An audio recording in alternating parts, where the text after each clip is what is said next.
Evangelho de Jesus, segundo Mateus,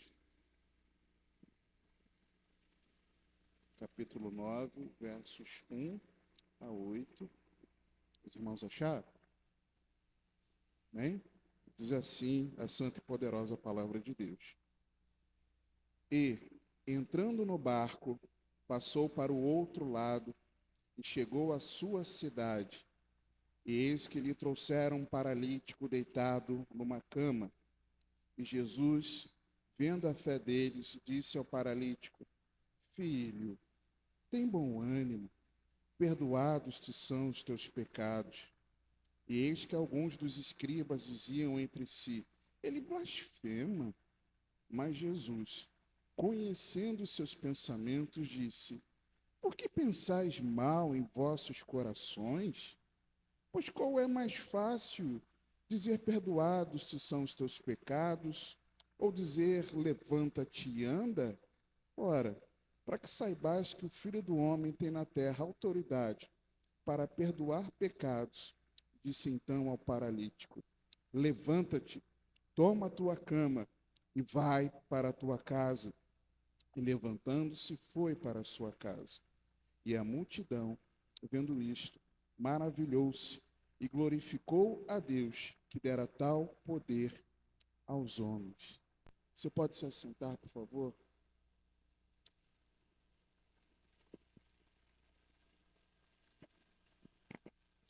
Você está animado?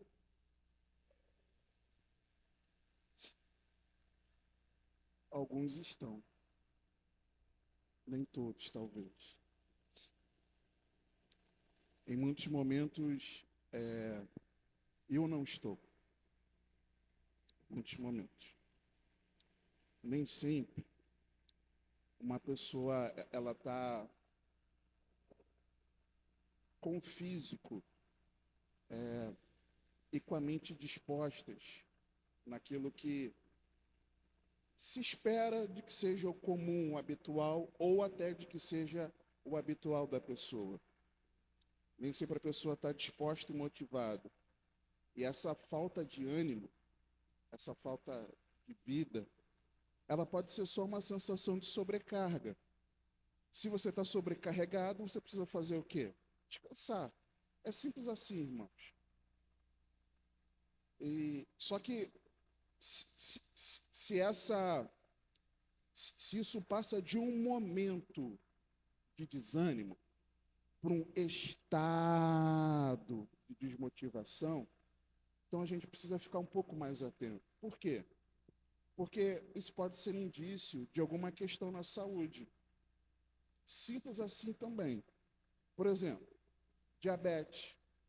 Às vezes a pessoa está numa crise de diabetes e um descompasso da glicose e o corpo da pessoa fica desanimado. Anemia, pressão também, a pressão desregulada, a pressão arterial, apneia do sono, fibromialgia, aquelas dores no corpo intermináveis, doenças cardíacas, doenças neurológicas, infecções, ou até mesmo insuficiência de algumas vitaminas. Às vezes está faltando uma vitaminazinha no teu organismo. Então, é bom ficar atento. Só que, em grande parte das vezes, muitas das vezes, isso é importante a gente se atentar, esse desânimo vem por conta das tempestades da vida.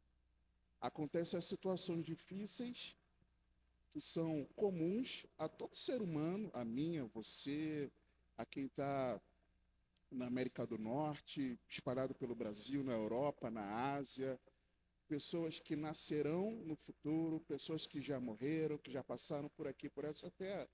Tempestades que são normais. Aliás, tempestades da vida é que, inclusive, o próprio Senhor Jesus passou por algumas delas. São dilemas, são angústias, são aflições, tribulações gerais comuns a qualquer humano. Só que as adversidades, é que a gente precisa se atentar, elas são inevitáveis.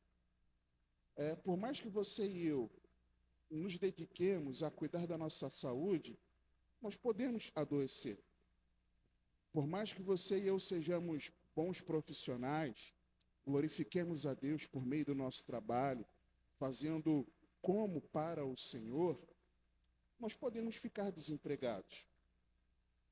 Por mais que você procure ter paz com todos ao seu redor, com a vizinhança, às vezes pode ter um vizinho que começa a encrespar com você. Então, é algo que acaba sendo inevitável, muitas vezes. Muitas vezes elas são imprevisíveis e difíceis de controlar, foge ao nosso controle. E aí o nosso orgulho, muitas vezes, ele é testado, porque como foge ao nosso controle, a gente não consegue dar solução, muitas vezes o nosso coração se aperreia, né? Como dizem os amados nordestinos, o coração fica aperreado, porque você não sabe como resolver aquilo. Aliás, você às vezes até sabe, acha que sabe como fazer, mas quando você tenta colocar em prática, você se vê como um completo incapaz de resolver aquilo. E o teu orgulho é humilhado diante disso. E só que, mas essas adversidades são meios pelos quais o nosso Deus ele acaba sempre nos ensinando algo importante, algo valioso. Está sempre contribuindo para o nosso bem. Lembra de Romanos 8? Nos edificando, nos fortalecendo, nos fazendo crescer espiritualmente, nos amadurecendo, nos podando, nos polindo, nos guiando a uma relação mais profunda com o Senhor e nos fazendo cada vez mais parecidos com Cristo. Faz parte, irmãos. E aí é quando você pode até ser animado, ter um bom ânimo, porque Jesus é quem está perto de você em meio a essas tempestades da vida. Como ele disse, declarou aos discípulos, enquanto os discípulos, no meio de uma tempestade, Jesus, cerca de 9 horas,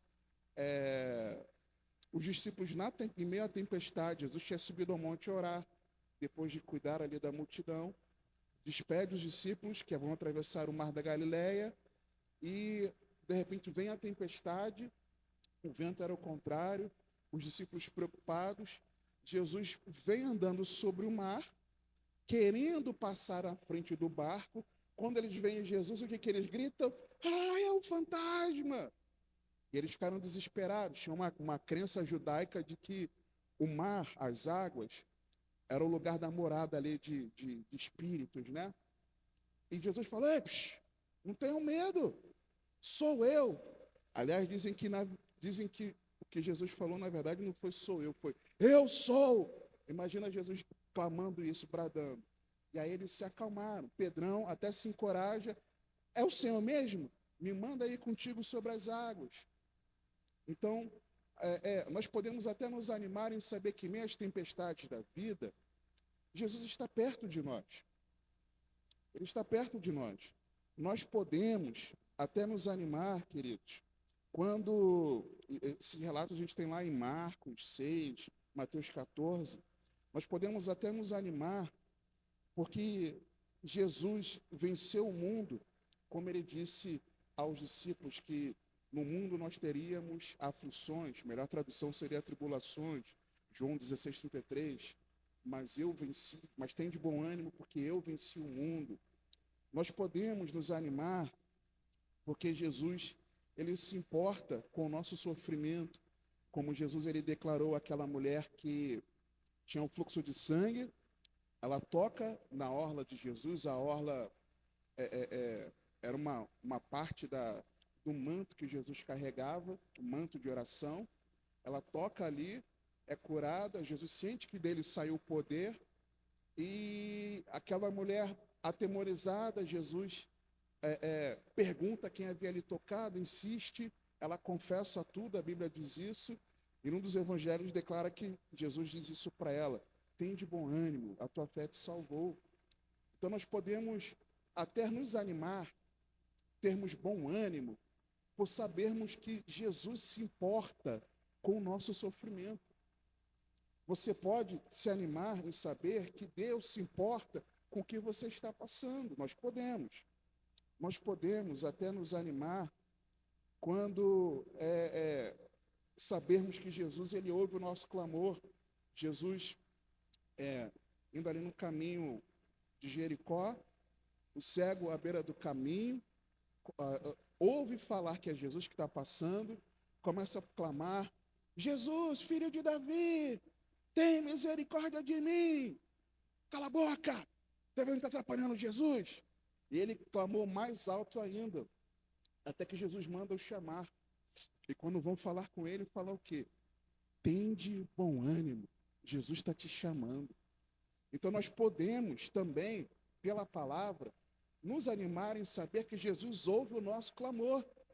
Você pode, eu posso me animar em saber que quando nós passamos por aflições, se nós clamarmos por Jesus, clamarmos a Deus no nome de Jesus, Ele nos ouve, irmãos. Ele está atento ao nosso clamor. Nós podemos nos animar também em saber que Jesus, Ele quer que você e eu perseveremos na tarefa de testemunhar dEle.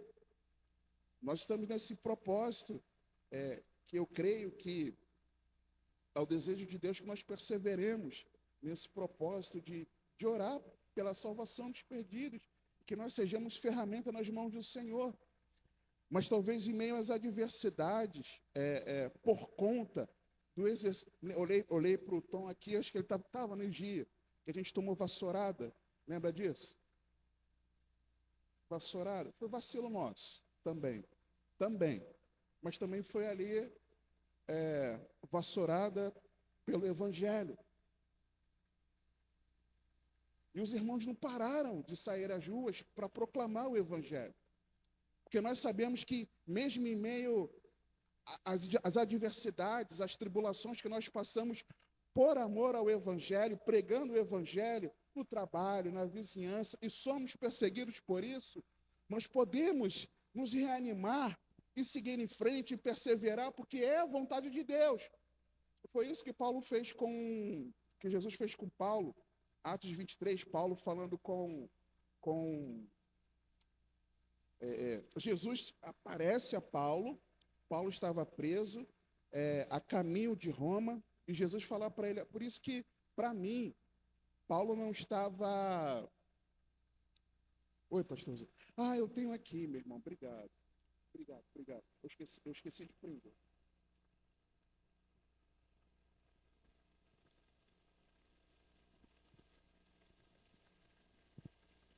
Obrigado, meu amado. Eu estou com ele aqui dobrado, eu esqueci de abrir para aprender.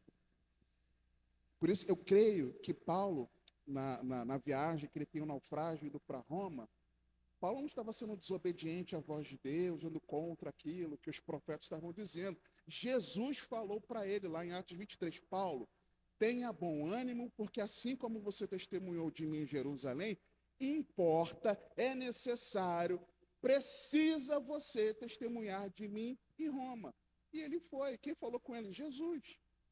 Então ele não foi desobediente, no meu entender, pessoal, lendo a Bíblia. Então, Jesus viu aquilo que ele estava passando, apanhando, quase foi morto. Jesus vira para ele e fala, Paulo, sabe o seguinte? Glória a Deus, hein, Paulo? Você testemunhou de mim em Jerusalém. Show. Louvado seja o nome de Deus. É isso aí. Parabéns, persevera. Mas, tem bom ânimo, não acabou não. Você vai para Roma. Você vai testemunhar de mim lá. Mas, Jesus, eu passei tudo que eu... Imagina se Paulo argumentasse. Jesus, eu passei tudo que eu passei aqui. O senhor tem certeza? Tenho. Você vai para Roma. Então, nós podemos recobrar o ânimo, o encorajamento em perseverarmos em propagar a mensagem da cruz. Podemos, irmãos. Podemos também. Só que, apesar de tudo isso, queridos, que é muito bom, e todos os exemplos que eu dei aqui são exemplos bíblicos, nós encontramos no Novo Testamento, há algo comum a todo ser humano que deveria provocar um profundo desânimo em todos nós, em toda a humanidade. É o pecado. Se tem algo que era para me desanimar e para te desanimar, é o pecado. É qualquer ser humano. Por isso, nada, queridos, nada se compara a nós sermos reanimados pelo perdão de Deus. A você e eu sermos encorajados, recobrarmos as forças, as energias, a alegria, o prazer de servir a Deus, em saber que você e eu, em Jesus, fomos perdoados. Foi isso que Jesus fala para esse homem aqui, o paralítico, no versículo 2. E Jesus, vendo a fé deles, disse ao paralítico: Filho, tem bom ânimo, eu ouço o seu clamor. Filho, tem bom ânimo, é necessário que você persevere fazendo a minha obra. Filho, tem bom ânimo, sou eu vou entrar no barco, vou acalmar essa tempestade. Filho, tem bom ânimo, eu me importo com o seu sofrimento. Não foi nada disso. Jesus falou para ele: tenha bom ânimo, perdoados te são os teus pecados. Agora, será que saber que nossos pecados em Jesus foram perdoados, será que isso traz para mim e para a tua vida essa alegria, esse renovo, esse encorajamento, esse fortalecimento? Quem recebe o perdão dos pecados, queridos, não é mais inimigo de Deus. Segundo aos Coríntios, capítulo 5, versos 18 e 19. E tudo isso provém de Deus, que nos reconciliou consigo mesmo por Jesus. Uma pausa aqui. Segundo aos Coríntios 5, 18. Se nós fomos reconciliados, é porque nós éramos o quê de Deus? Inimigos, irmãos. Então vamos lá. E tudo isso provém de Deus, que nos reconciliou consigo mesmo, desfez a inimizade por Jesus Cristo e nos deu o ministério da reconciliação. 19. Isto é, Deus estava em Cristo reconciliando consigo o mundo, não lhes imputando seus pecados, e pôs em nós a palavra da reconciliação. Então você e eu podemos e devemos nos encorajar, sermos animados, porque antes nós éramos inimigos de Deus, mas agora em Jesus nós somos amigos de Deus, nós fomos perdoados.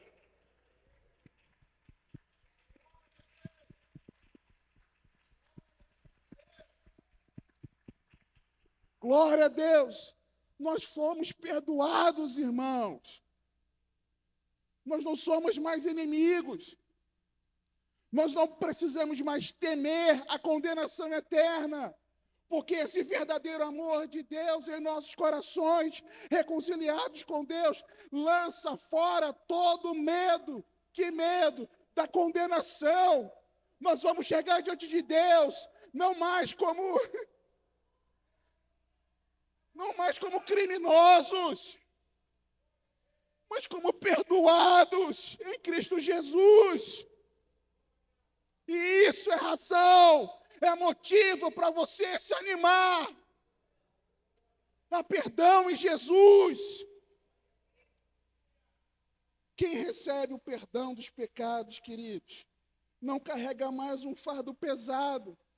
Lembra do livro, quem já leu, e do filme, O Peregrino?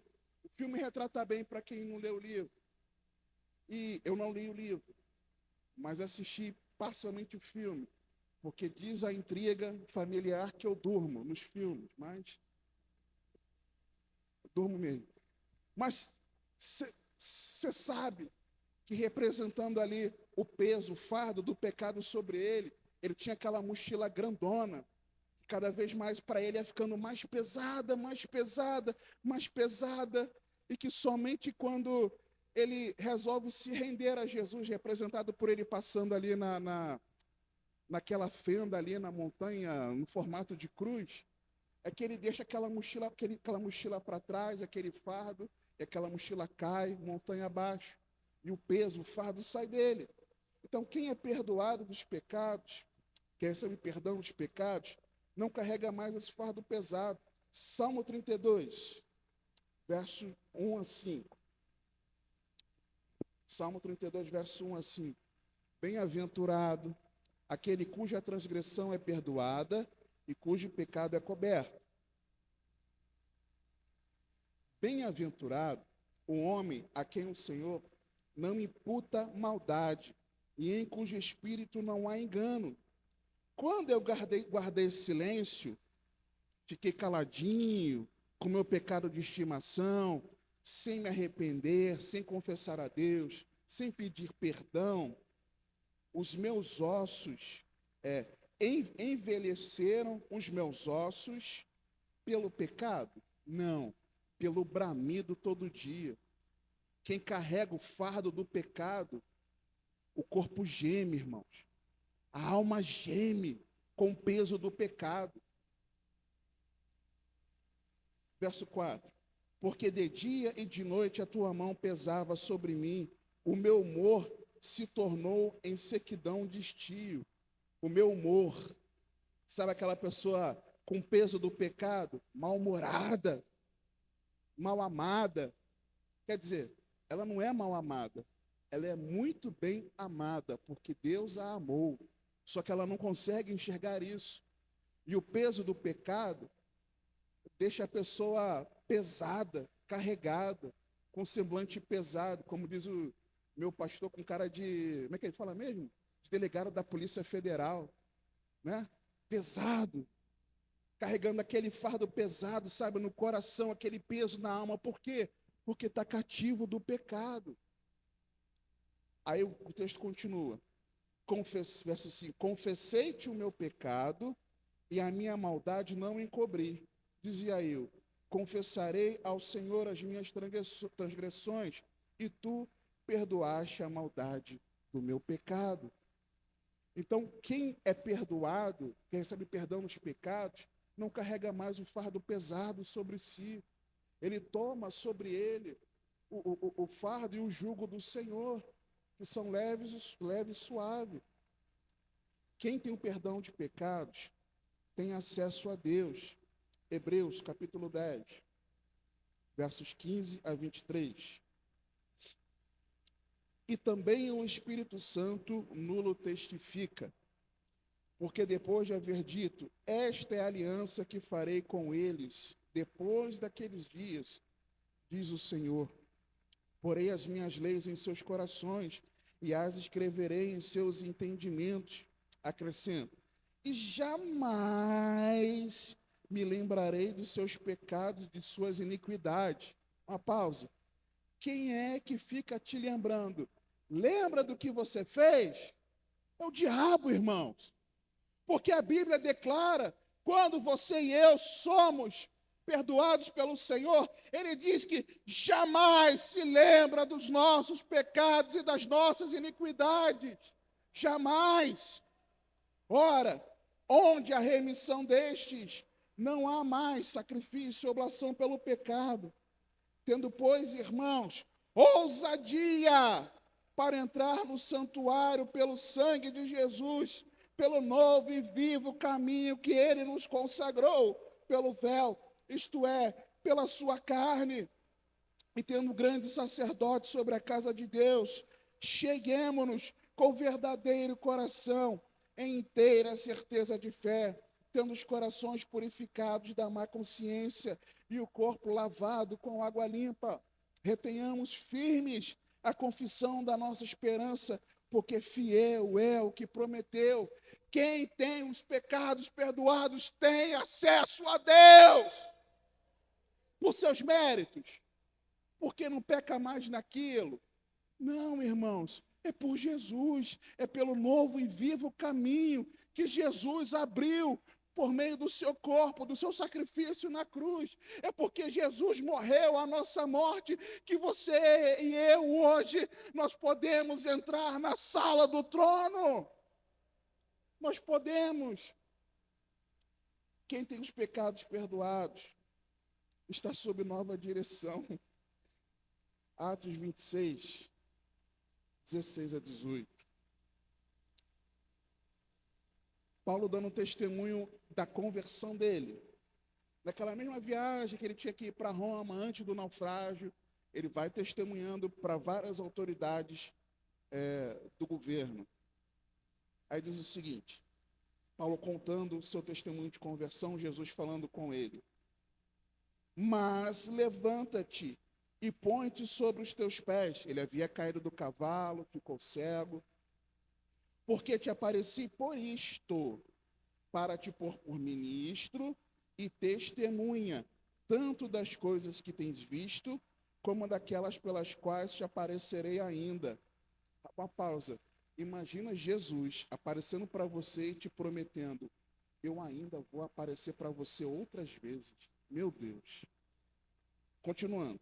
17. Livrando-te deste povo e dos gentios, a quem agora te envio, para lhes abrires os olhos e das trevas os converterdes à luz e do poder, da autoridade de Satanás a Deus, para Deus, a fim de que recebam a remissão dos pecados e herança entre os que são santificados pela fé em mim. Paulo está declarando aqui, testemunhando da conversão dele, que Jesus o comissionou para ser ministro e testemunha de Cristo, para que as pessoas, essencialmente ali os gentios, vivessem agora debaixo uma nova direção. Antes nas trevas, mas agora convertidos na luz. Antes debaixo da autoridade de Satanás, aquilo que o nosso pastor está nos ensinando ao longo desses domingos. E agora, em Cristo Jesus, a Deus, debaixo da autoridade de Deus. Antes era governado pelos demônios, agora é alguém governado pelo Espírito Santo de Deus. Se você recebeu o perdão dos seus pecados, se você se arrependeu, confessou, você foi perdoado, agora mais você não é escravo do pecado, você não é mais marionete das trevas, os demônios não podem mais mandar na sua vida, você pode dizer não ao pecado, porque quem te governa agora é o Senhor Jesus. Esse é o reino de Deus, é você ser governado por Ele, guiado pelo Espírito Santo. Você está sob nova direção. E você saber que aquela antiga vida que você levava, agora você não precisa mais vivê-la, porque Jesus te libertou. Amados, isso precisa trazer uma alegria maravilhosa ao meu e ao teu coração, e nos animar. Tem bom ânimo, porque os teus pecados são perdoados. Foi isso que Jesus estava dizendo para aquele homem. É isso que você e eu precisamos entender, queridos. Quem tem seus pecados perdoados, recebe o Espírito Santo. Atos 2, 37 a 39.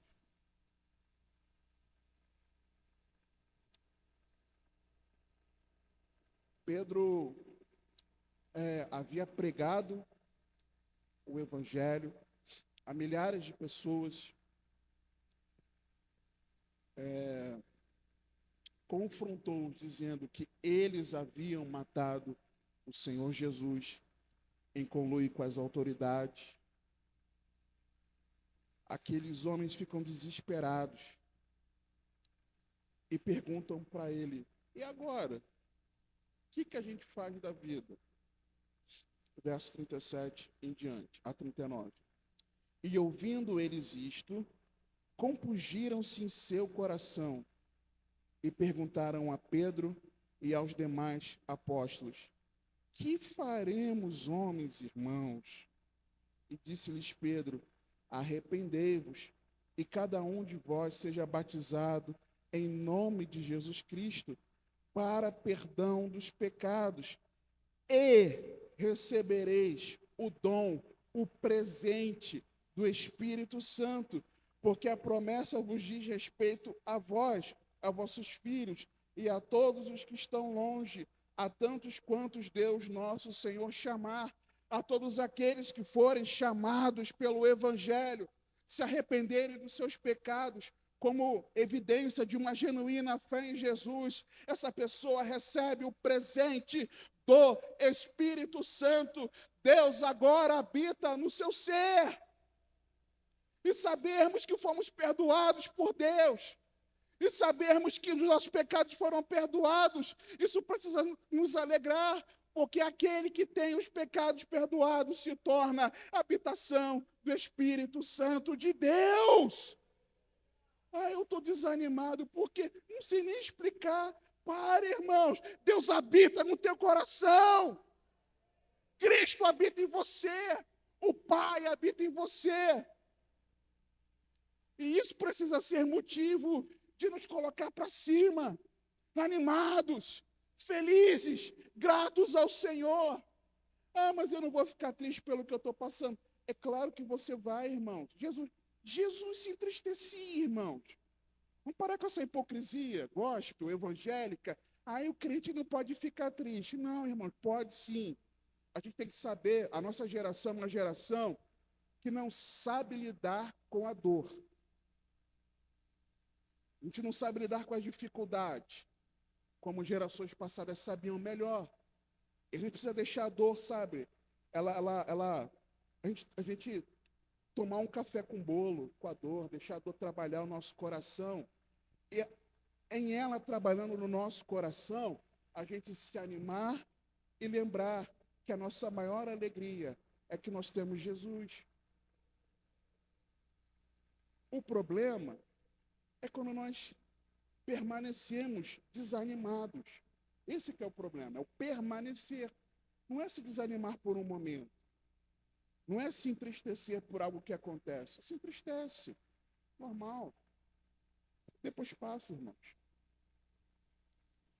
Quem tem os pecados perdoados, descansa na presença do Senhor. Atos 3, 19 e 20.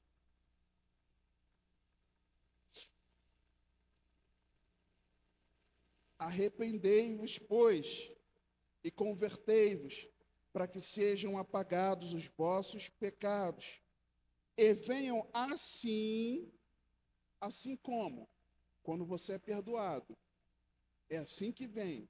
O quê? O texto diz aqui para a gente, os tempos do refrigério, pela presença do Senhor, e envie ele a Jesus Cristo, que já antes foi pregado. O bicho está pegando, você está passando uma dificuldade terrível, a temperatura está quente, está altíssima, altas temperaturas, um problemão que você está vivendo, mas você está em paz. Você está refrigerado, vivendo um refrigério. Por quê? Porque você sabe que em meio a isso que você está passando, esse refrigério ele vem pela presença do Senhor. Esse tempo que eu estou vivendo, que já vai fazer um ano, claro, eu peço para Deus me curar, tenho pedido sempre.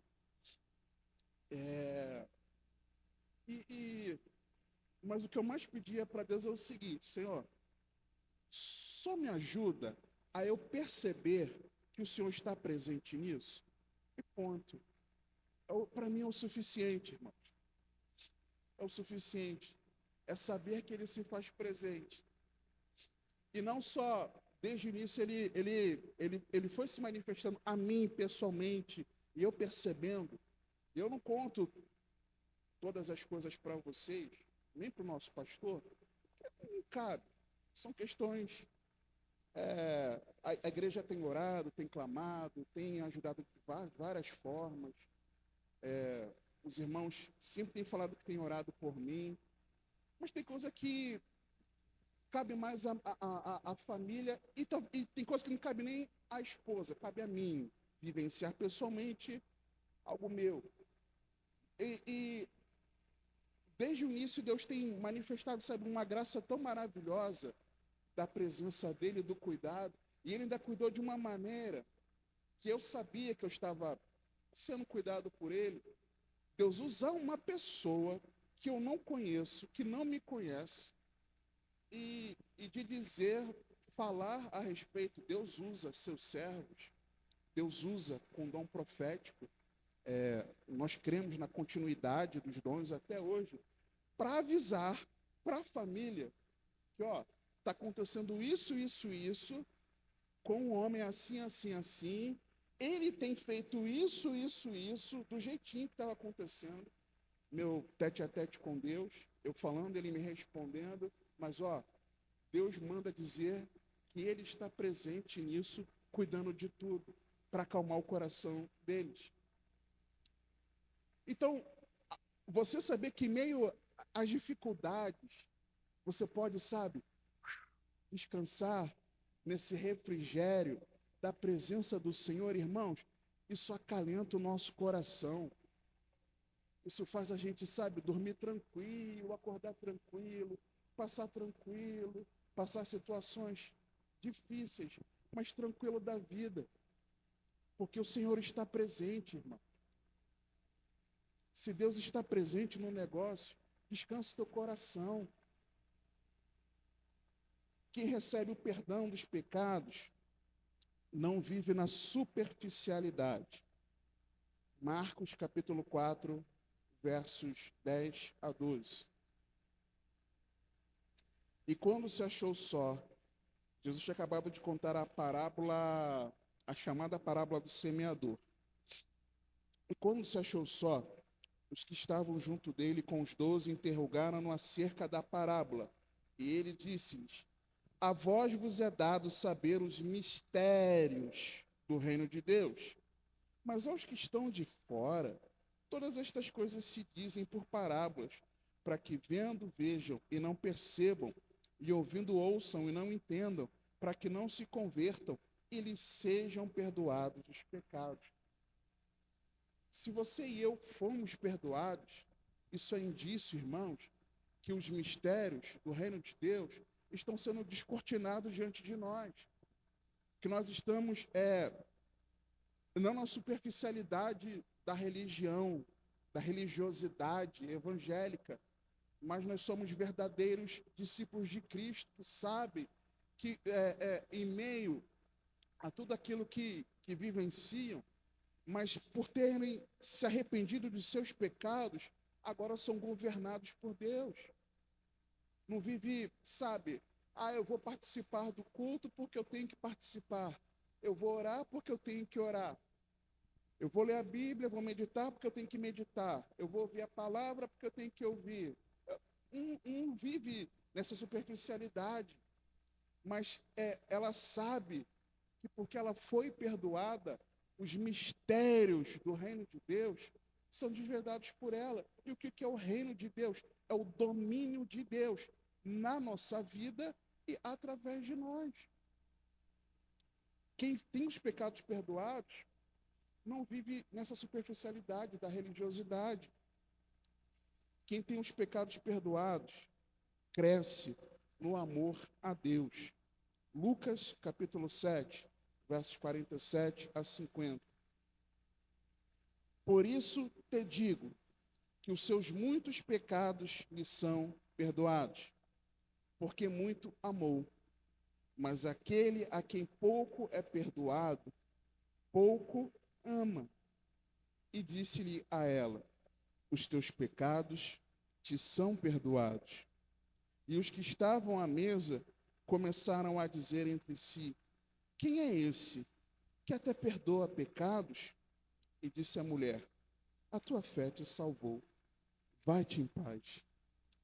À medida que você e eu, irmãos, percebemos a profundidade do perdão que nós recebemos de Jesus, o nosso amor cresce, queridos. À semelhança dessa mulher que reconheceu a grandiosidade do perdão que ela havia recebido do Senhor, qual foi a atitude dela? De muito lhe amar. Se nós estamos amando pouco a Deus, isso é evidência de que a nossa percepção do perdão de Deus, ela está pouca. Porque quanto mais você enxerga da onde Deus te tirou e onde Deus te colocou em Cristo Jesus, você muito ama a Deus, o teu amor cresce, porque você e eu reconhecemos a grandiosidade do perdão que nos alcançou.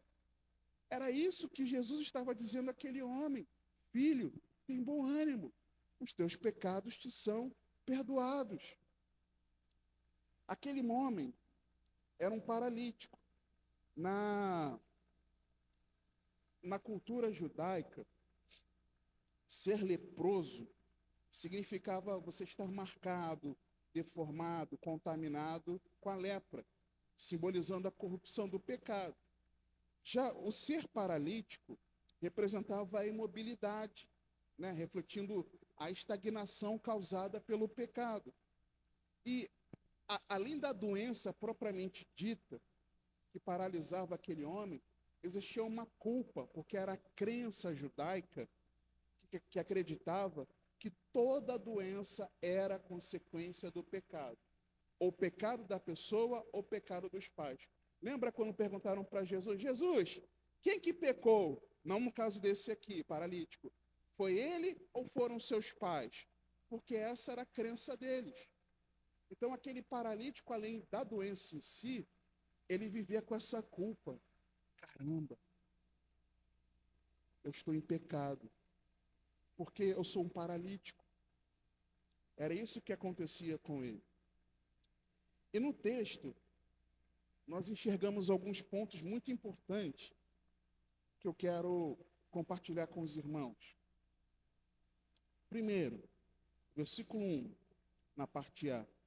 Jesus, ele é acessível, irmãos. Esse Jesus que perdoa pecados, ele é acessível. Quando o texto diz, e, entrando no barco, passou para o outro lado e chegou à sua cidade. Por que Jesus é acessível?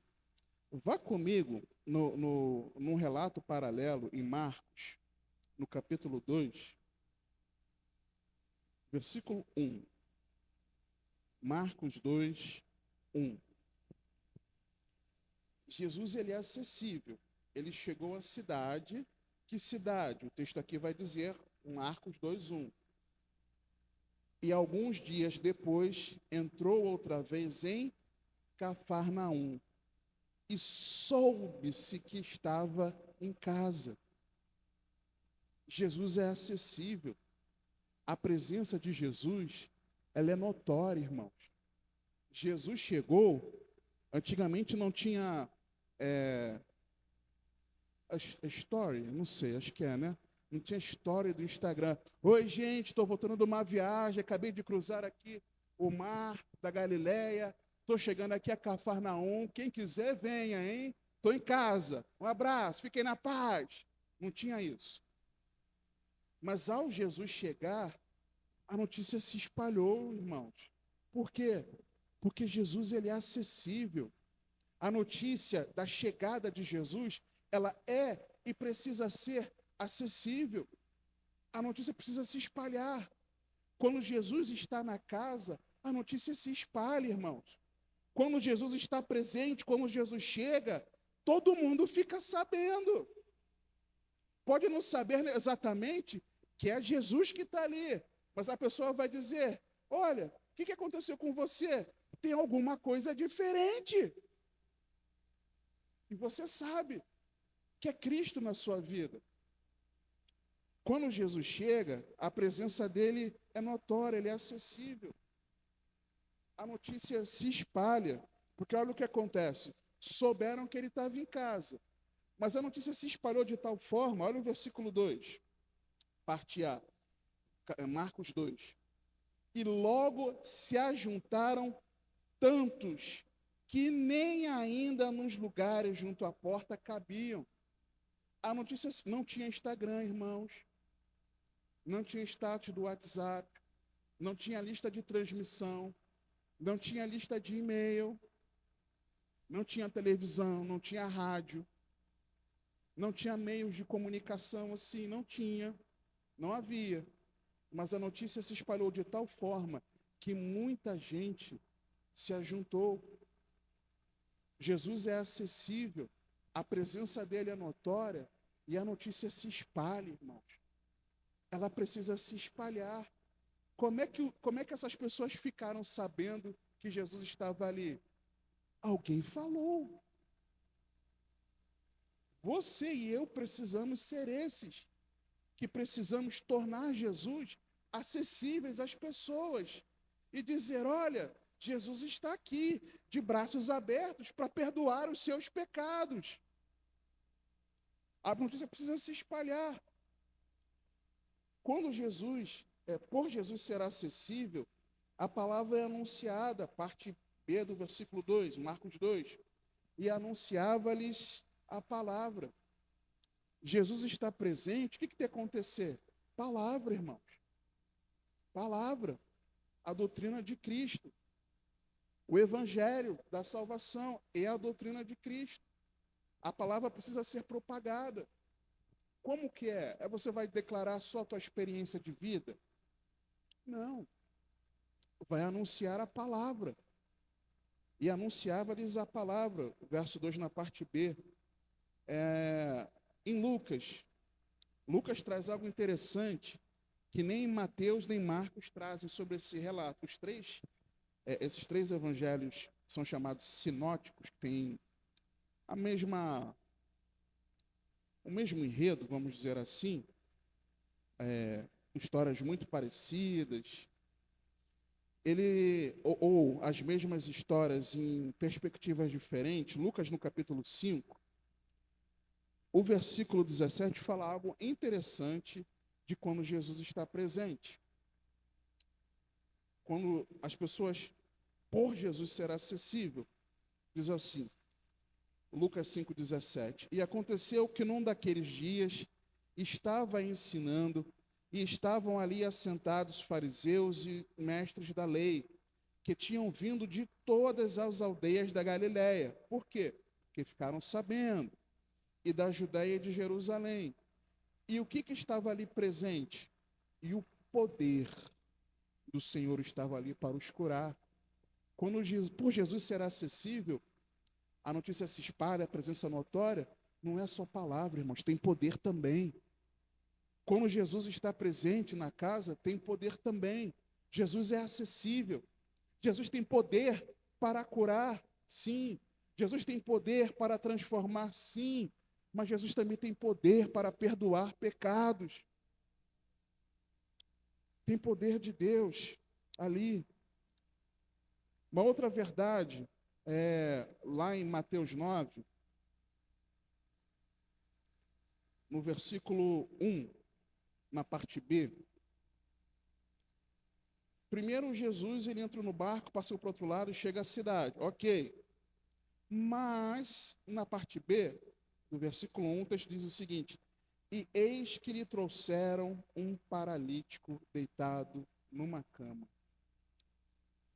Segundo, se primeiro Jesus é acessível, Deus usa pessoas para nos conduzir a Cristo.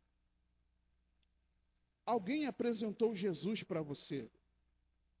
Alguma pessoa, algum ser humano foi usado por Deus para lhe apresentar a Jesus. Será que você e eu também não podemos ser esses que vão levar pessoas que estão paralisadas pelo pecado, levá-los até a presença de Cristo? De que forma? Pregando o Evangelho, anunciando a salvação, anunciando a Jesus. Lembra que as pessoas estão mortas? Elas estão paralisadas, paralíticas. Aqueles amigos, eu vou chamar de amigos, porque para fazer isso tem que ser amigo. Aquelas pessoas, outro evangelho diz que foram 4, aqui Mateus não diz, mas outro evangelho diz que foram 4, aquelas pessoas conduziram aquele paralítico até a presença de Cristo. Deus usa pessoas para nos conduzir a Cristo, nos ajudando a vencer as dificuldades. Olha comigo Lucas 5. Lucas traz detalhes importantes sobre isso. De que maneira que as pessoas levam.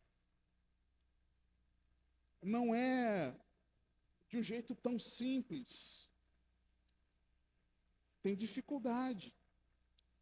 Versos 18 e 19. E eis que os homens transportaram numa cama um homem que estava paralítico. Primeiro, 4 pessoas para carregar um homem. Provavelmente ele era do meu naipe, irmãos. Para 4 homens precisarem carregar, eu acredito que ele devia ser... não é porque cada um numa ponta da cama. Não sei. Se fosse alguém magrinho, de 30 quilos, 40 quilos, 50, acho que não precisaria de 4 homens. Ele devia ser mais forte, mais pesado, talvez até por conta da paralisia, da falta do sedentarismo dele forçado. Mas 4 pessoas, estou conjecturando, tá? Mas 4 pessoas para carregá-lo. Imagina o peso de carregar. Tirar aquela pessoa de onde estava e os 4 carregando até lá. Imagina. Quem já. Vou fazer uma comparação horrível, tá, irmãos? Mas quem já carregou, ajudou a carregar um caixão, por exemplo, dependendo da pessoa um pouco mais pesada, tem pessoa que é mais pesada. Às vezes você não precisa de 4 pessoas para carregar, para levar o caixão. Além do peso do caixão, tem o peso ali do corpo. Então imagina o peso que aqueles homens tiveram de carregar, o esforço para eles carregarem até a presença de Jesus. Tinha que ser amigo. Tinha que amar muito aquele paralítico para fazer isso. Mas o texto continua. Lucas 5:18. Transportaram um homem numa cama que estava paralítico e procuravam fazê-lo entrar e pô-lo diante dele.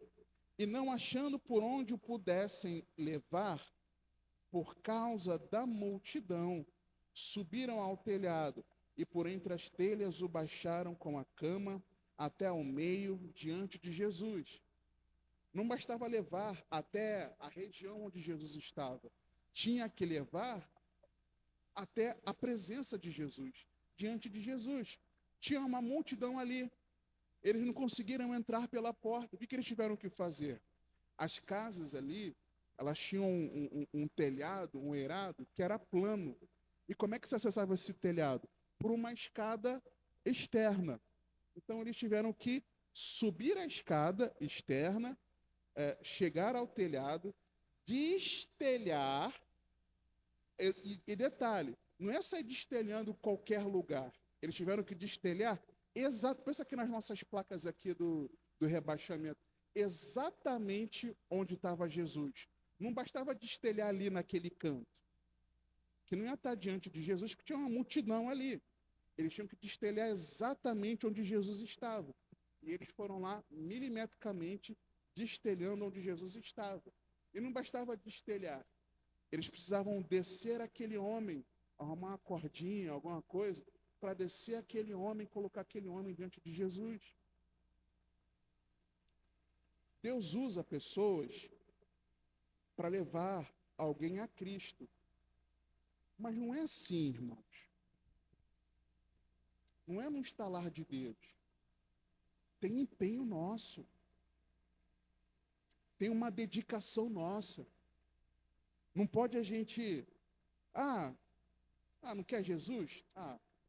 Se vira. Se vira no dia do juízo. Não pode, irmãos.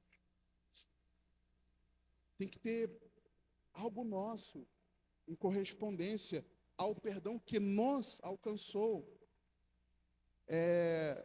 Terceiro ponto, terceira verdade aqui do texto, o versículo 2,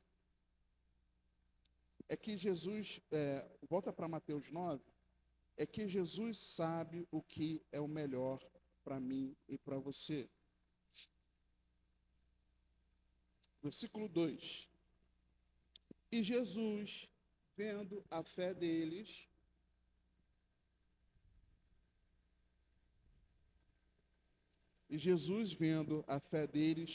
disse ao paralítico: Filho, tem bom ânimo, seja curado da sua paralisia.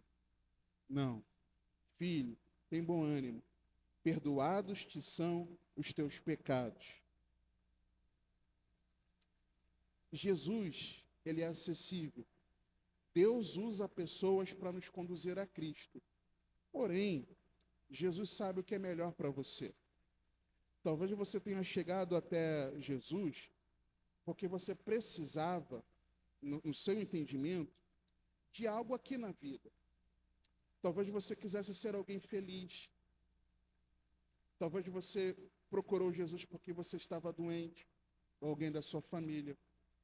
Talvez você tenha procurado Jesus porque você não aguentava mais o estilo de vida que você estava levando, que estava prejudicando a sua família, o seu trabalho. Talvez você tenha procurado Jesus porque algo aqui nessa vida você queria buscar uma solução.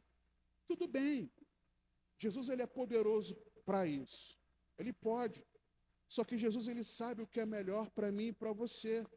Quando, pela ótica humana, havia uma necessidade de cura no físico daquele homem.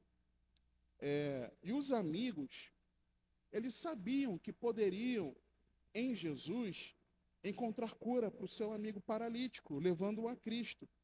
E aí, lembra que eu comentei que para o judeu, toda doença era consequência do pecado, ou dos pais, ou da pessoa? Então, na visão judaica, antes de alguém ser curado fisicamente, essa pessoa tinha que ser perdoada. Como é que você vai ser curado se você não está bem com Deus? Era esse o pensamento deles. E por saber disso, Jesus ele foi ao cerne da questão. Jesus já sabia disso. E por mais que aquele homem não estivesse paralítico por causa de algum pecado dele, a Bíblia não narra isso, por mais que não, Jesus vai ao cerne da questão. E por mais que aquele homem estivesse passando por uma enfermidade, Jesus sabia de todas as suas necessidades, não só do perdão. Sabe por que eu digo isso? Porque antes de curar o físico, Jesus ele fala assim para ele: filho, tem bom ânimo, perdoados te são os teus pecados. Por que Jesus chamou ele de filho? Aquele homem, por dentro, por causa da cultura da época, aquele homem vivia à margem da sociedade. Aquele homem não conseguia trabalhar. Aquele homem era o peso da família. Aquele homem vivia à margem da sociedade. Aquele homem era alguém que ninguém se importava com ele. Mas Jesus, sendo Deus, declara para ele: filho. Talvez a gente tenha chegado até Jesus por um problema específico que tenhamos vivido. Mas uma das primeiras coisas que Jesus ele trata no meu e no teu coração é curar o nosso interior, irmãos. É sarar as nossas feridas. É sarar os traumas. É sarar as coisas que deveriam ficar no passado, mas às vezes a gente continua carregando. E se aquele homem era conhecido como um paralítico, alguém que vivia à margem da sociedade, Jesus chama ele de filho.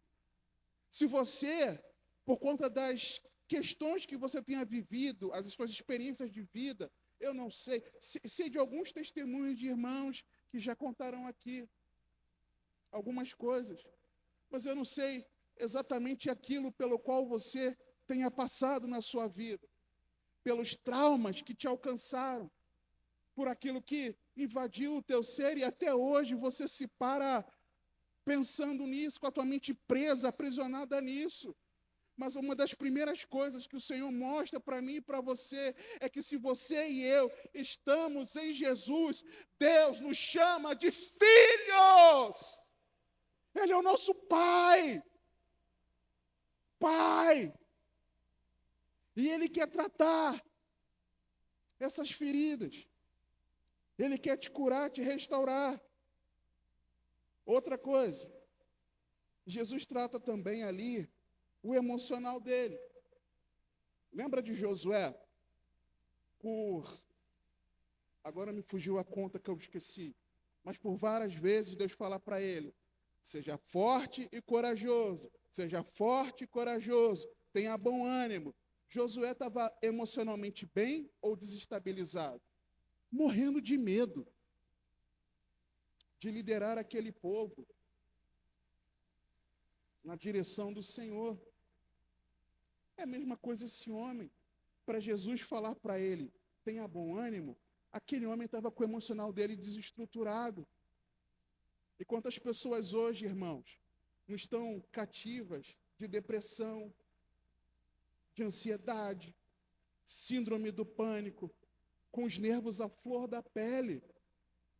E Jesus, ele trata também as tuas emoções, as minhas emoções. Jesus também, ele vai lá no profundo, irmãos.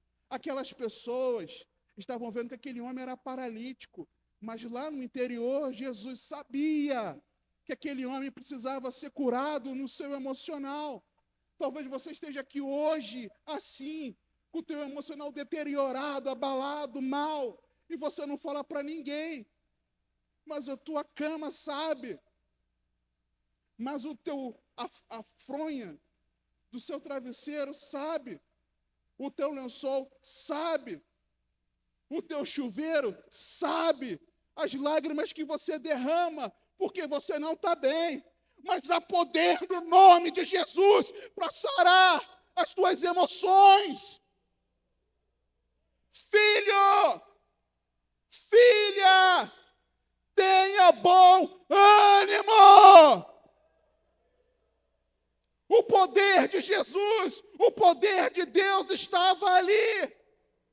E o poder de Deus está aqui, por meio do Espírito Santo, para sarar você, para te restaurar, para te levantar. Só que todas essas coisas, irmãos, a cura física, o psicológico dele, porque ele ficava de lado, as emoções, tudo isso afligia ele, ok. Mas são coisas temporais, irmãos. São coisas aqui dessa terra. Só que Jesus sabia todas as necessidades daquele homem, o físico, as emoções, o psicológico. Mas Jesus sabia do que mais importava, do que importava para a eternidade. Jesus sabia que aquele homem precisava de perdão dos seus pecados. E o poder de Deus está aqui para declarar para você: há perdão no nome de Jesus. Talvez você tenha vindo para cá com uma expectativa no teu coração. Mas o que Jesus quer declarar para você, principalmente, é que nele há perdão. Você não precisa mais viver escravo do pecado. Há perdão. Jesus, ele sabe o que é melhor para você. Versículos 3 e 4. Jesus está acima da religião, irmãos. E eis que alguns dos escribas diziam entre si: ele blasfema. Quando nós vamos lá para Marcos, por exemplo, Lucas também, vou abrir Marcos aqui, capítulo 2, isso fica mais claro para a gente. Por que eles disseram que Jesus blasfemava? Marcos complementa aqui, Lucas também. Versículo 6 e 7 de Marcos 2, por exemplo. E estavam ali assentados alguns dos escribas que arrazoavam em seus corações, dizendo: porque diz este assim blasfêmias, quem pode perdoar pecados, senão só Deus? Então, por que eles diziam que Jesus estava blasfemando? Porque Jesus estava se colocando no papel de Deus. Eles estavam certos. Só Jesus, só Deus poderia perdoar pecados. Só que Jesus está acima da religião. Aqueles homens eram conhecedores das Escrituras, tanto os escribas quanto os fariseus. Eles sabiam que somente Deus poderia perdoar pecados, mas apesar de todas as evidências, eles recusavam em reconhecer a divindade do Senhor. Jesus está acima dos grupos religiosos. Talvez os grupos religiosos, por onde você tenha passado, ou mensagens que você tenha ouvido, podem dizer que existe, para ser discípulo de Cristo, existe um formato a você se colocar. Só que antes de você se adequar a esse formato, você precisa se arrepender dos seus pecados. Você precisa pedir perdão a Deus. Você precisa viver esse perdão de Deus. E às vezes, por causa da religião, há pessoas que não se achegam a Cristo porque acham que no caso dela, na prática de pecado dela, não há perdão. Jesus está acima dos grupos religiosos. Jesus está acima dessa religiosidade velada. A pessoa pode nem falar, mas a pessoa, não sei não. Porque aqueles homens não falaram, os lábios não pronunciaram palavra alguma, mas eles pensaram, que absurdo. Como pode esse dizer que, se colocar no lugar de Deus, dizer que perdoa pecados? E às vezes você se coloca no lugar desses religiosos. Eu, pensando, como pode? Se essa pessoa se converter a Jesus, absurdo. Como pode isso? E às vezes a pessoa que viveu uma prática de pecado tão terrível, quando a gente sabe que essa pessoa está em Jesus, a gente coloca em dúvida, será que... isso é para enganação. Não está com Jesus nada. Só que Jesus, ele está acima da religião, irmãos. Jesus está acima da religiosidade. Jesus está acima de tudo isso. Jesus está acima dessa defesa da fé. Está blasfemando. Jesus está acima da teologia, irmãos. Jesus é Deus. E ele perdoa pecados. E ele morreu na cruz para trazer perdão para mim e para você. Versículo 5, Mateus 9, 5. Não há impossíveis para Deus. Não há impossíveis para Deus. Pois qual é mais fácil? Dizer, perdoados te são os teus pecados, ou dizer, levanta-te e anda? Por que isso? Porque falar, o pecado está perdoado, seja curado.